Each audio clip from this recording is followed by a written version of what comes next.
सभी ग्रामीण चिकित्सक साथियों को हमारा नमस्कार एवं स्वतंत्र ग्रामीण चिकित्सक की ओर से आप सभी का अभिनंदन। साथियों, जैसा कि अभी आप देख रहे हैं, लगातार जो है बहाली हो रही है, कई तरह की बातें निकल कर के सामने आ रही है। संविदा कर्मी, आउटसोर्स कर्मी, 50,000 लोगों की बहाली हो रही है, वो भी नियमितीकरण, यानी यों कहा जाए परमानेंट बहाली हो रही है। तो साथियों, इसमें कौन-कौन से आ रहे हैं? क्योंकि संविदा कर्मी के साथ-साथ आउटसोर्स कर्मी भी हैं। तो इस पे तो हम लोग पूरी जानकारी लेंगे ही और पूरी बात भी बताएँगे। लेकिन इसके पहले कुछ और महत्वपूर्ण बातें, जो हमारे ग्रामीण चिकित्सक से जुड़ी हुई बातें हैं। देखिए, बार-बार हिदायत भी कहा जाए या आप लोग जो समझे, बार बात समझाने का प्रयास किया जा रहा है कि ये जो समय है ना, ये एक अलग लेवल का समय है, इलेक्शन का समय है। इस समय एक छोटी-सी हम लोगों की लापरवाही बहुत बड़ी चूक हो सकती है। आप देख रहे होंगे अभी आपदा मित्र से रिलेटेड निकल कर के सामने आ रहे हैं। इसके पहले भी कई न्यूज़ आप लोगों को दिया गया है, लेकिन कहीं भी सच पूछा जाए तो ग्रामीण चिकित्सक का कोई स्थान नज़र नहीं आ रहा है। और कोई भी, कितना हो बड़ा कोई संगठन हो, कितना हो बड़ा कोई लीडर हो, कोई आपके लिए कोई काम करता हुआ कहीं नहीं दिख रहा है, इस बात को आप विश्वास कीजिए। सिर्फ और सिर्फ झूठी दिलासा दे करके आपको भ्रमित किया जा रहा है, समय खींचा जा रहा है और विगत चंद दिनों के बाद हम लोगों के पास बस एक रास्ता रहेगा, पछतावा, और कुछ नहीं। लेकिन पछतावा जो करते हैं ना, मैं सीधा जानता हूँ, वो मूर्ख होते हैं, चाहे आप हो या हम। सही समय पे अपने कार्य को करने के बाद आदमी निश्चिंत होता है, उसे पछतावा नहीं होता है। एक संतुष्टि होती है मन में, और ये होता है कि हमें जो करना था, हमें जो प्रयास करना था, उसमें हम नहीं चूके। इसलिए हम लोगों को जो प्रयास करना है, उसमें हम लोग नहीं चूकेंगे, हम लोग अपना काम करेंगे। हाँ, अगर सही समय पे जो काम हम लोग को करना है, उस काम को अगर नहीं करते हैं, तो एक समस्या गहराती है और बाद में हम लोग सिर्फ और सिर्फ पछताते हैं और उम्मीद करते हैं कि काश उस समय ये काम किए होते, तो हो सकता है कुछ परिणाम हम अपने हक में ले सकते थे। चूँकि उम्मीद बहुत ज़्यादा है, मंजिल की ओर हम लोग बढ़ रहे हैं और सच्चाई ये है कि कुछ चंद ऐसे कार्य हैं, जिसको अगर हम लोग कर लेते हैं, तो हम लोगों की उम्मीद बहुत ज़्यादा बढ़ जाएगा। इतना ही नहीं, हम लोग मंजिल के नज़दीक भी पहुँच जाएँगे, जैसी जानकारी मिल रही है। इसलिए अपने साथियों से कहेंगे कि बस समय है, इस समय को मत चूकिए। बार-बार हिदायत कर रहे हैं, इस समय को मत चूकिए। इस समय का सही उपयोग किया जाए और इसके लिए सबसे पहला काम आप लोग को करना होगा, सूची में नाम दर्ज करना होगा। उसके लिए आपको टेलीग्राम चैनल पे जाना होगा, जो डिस्क्रिप्शन बॉक्स में लिंक दिया हुआ है, वहाँ जाना होगा। टेलीग्राम चैनल से उस फॉर्म को निकालना होगा, भरना होगा और जो एड्रेस दिया हुआ है, वहाँ पे जमा करना होगा। दूसरी महत्वपूर्ण बात, राज्य स्तरीय मीटिंग जो हो रही है ना, उस मीटिंग को एक यादगार मीटिंग कीजिए। वहाँ से आपका माहौल क्रिएट होगा और हमें पता है कि उस माहौल से हमें आगे कौन-सा काम करना है और कैसे हमें आगे बढ़ना है। उसके बाद जो प्रोग्राम बना हुआ है, उस प्रोग्राम को, जो राज्य स्तरीय मीटिंग होगा, उसमें जितने लोग शामिल होंगे, सब लोग मिल कर के उस प्रोग्राम को सफल बनाएँगे। अगर सफल बनाने में हम लोग सक्षम हो जाते हैं, तो शायद एक बहुत बड़ी जीत हम लोग की हो सकती है।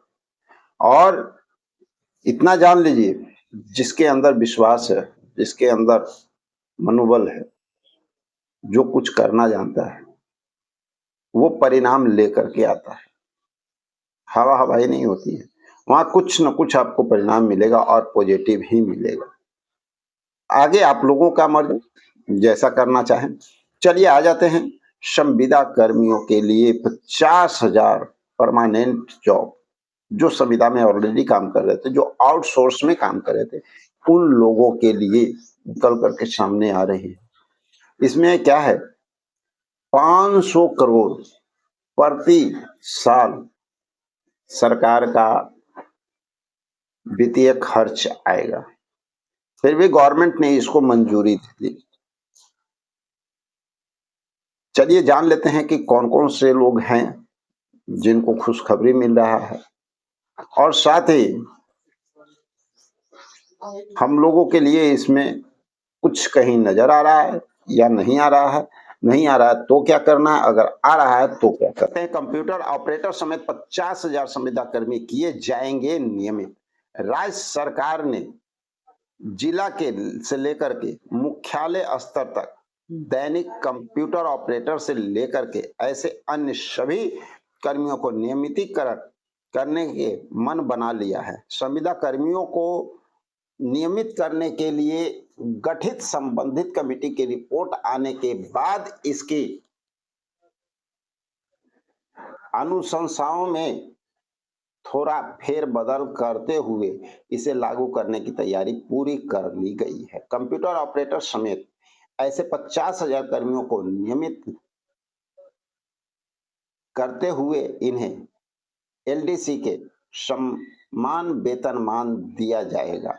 वित्त विभाग के स्तर पर भी इस बात की समीक्षा करने और तकरीबन यह तय किया गया है कि संविदा कर्मियों को मुताबिक कंप्यूटर ऑपरेटर समेत ऐसे अन्य सभी कर्मियों के वेतन के करीब 500 करोड़ रुपए सालाना का खर्च आएगा। वित्त विभाग के स्तर पर इसे लेकर सहमति भी प्रदान कर दी गई है।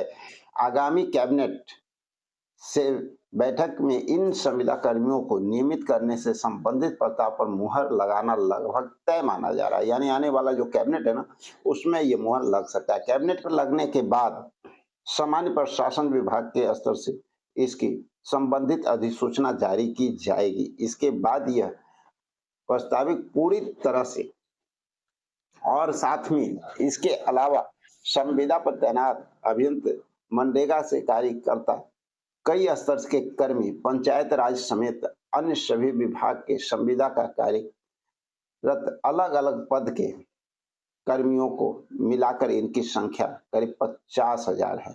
नियमित होने से इन्हें अनुमान 1 से सवा लाख रुपए सालाना का आर्थिक लाभ होगा। साथ ही इन्हें सभी सुविधाएं मिलेगी जो सरकारी कर्मियों को मिलेगी। इन्हें एसएसपी मॉड्यूल और एक्सप्रेस कैरियर प्रमोशन का भी लाभ मिलेगा। इनके तहत पूरे सेक्स के काल में के दौरान इनके 10 वर्ष के अंतर्गत, यानी जो 10 वर्ष जिनका ऑलरेडी संविदा में काम कर रहे थे, 10 साल हो चुका है, उनके लिए तो महत्वपूर्ण है ही, क्योंकि उनको कन्फर्म नियमितीकरण उनका हो जाएगा। यहाँ पर आप देख सकते हैं कुछ प्रमुख कंप्यूटर ऑपरेटर समेत ऐसे सभी संविदा कर्मियों को एलडीसी लेयर डिवीजन क्लर्क के समान 1900 ग्रेड पे लाभ दिया जाएगा। कुछ महत्वपूर्ण बातें हैं जिनमें इन्हें अन्य नियमित सेवा पर कार्यरत क्लर्क के समान ही नियमितीकरण का संबंधित सभी लाभ मिलेंगे। अन्य सरकारी कर्मियों का जब भी महंगाई भत्ता बढ़ेगा तो इसके साथ इन्हें भी डीए और बढ़ोतरी का लाभ मिलेगा। डीए परिवहन भत्ता के अलावा सीएल, ईएल समेत अन्य सभी लाभ भी इन्हें दिए जाएंगे। तो साथियों, इस तरह की बातें जो निकल करके सामने आ रही है, तो संविदा कर्मी, आउटसोर्सिंग कर्मी से रिलेटेड बहुत सारी और भी जानकारी अभी लगातार निकल करके आएगा और आप लोगों के बीच हम लोग लाएंगे भी, क्योंकि संविदा में से रिलेटेड बहुत सारे साथी जो है वो इंतजार कर रहे हैं। और हाल फिलहाल में ये जो कैबिनेट की बैठक होने जा रही है ना, वो बैठक भी बहुत महत्वपूर्ण आप लोगों के लिए होने जा रही है। उसमें बहुत सारे विभाग जो है उनका तय होने जा रहा है, भाग्य और भविष्य दोनों। लेकिन इसके साथ साथ एक महत्वपूर्ण बात ये है कि जिस एजेंडे की बात हम लोग करते हैं ग्रामीण चिकित्सकों के लिए, उनका एजेंडा अभी कहीं भी किसी भी जगह पे शामिल होता हुआ नजर नहीं आ रहा है। और सच पूछा जाए तो एजेंडा को प्रमुखता में लाने के लिए हम लोगों को उचित कार्य करना होगा। हम लोगों को एकजुट होकर के इस कार्य को आगे बढ़ाना होगा। हमें उम्मीद है, पूरा भरोसा है अपने साथियों पे कि हर जिला से 4-5 साथी अपना अपना नाम जो है वो भेजेंगे, व्हाट्सएप पे भेजेंगे, केदार सर के मोबाइल पे भेजेंगे और उसके बाद राज्य स्तरीय मीटिंग बहुत जल्द हम लोग करने जा रहे हैं। और साथ ही 5 तारीख यानी 5 तारीख ये जो छठा महीना होने जा रहा है ना, उस दिन से सूची जो फॉर्म हो रहा है वो उसका लास्ट डेट रहेगा। उसके बाद किसी भी प्रकार का कोई फॉर्म यहाँ हम लोग सबमिट नहीं लेंगे और न ही कोई जमा होगा।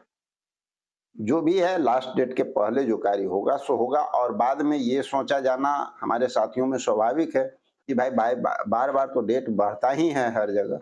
तो मैं बता दूं ये स्वतंत्र का कार्यक्रम है, यहाँ कोई डेट बढ़ता नहीं है घटता नहीं है। एक बार फिक्स हो गया तो फिक्स हो गया, बस उतना पे काम होता है।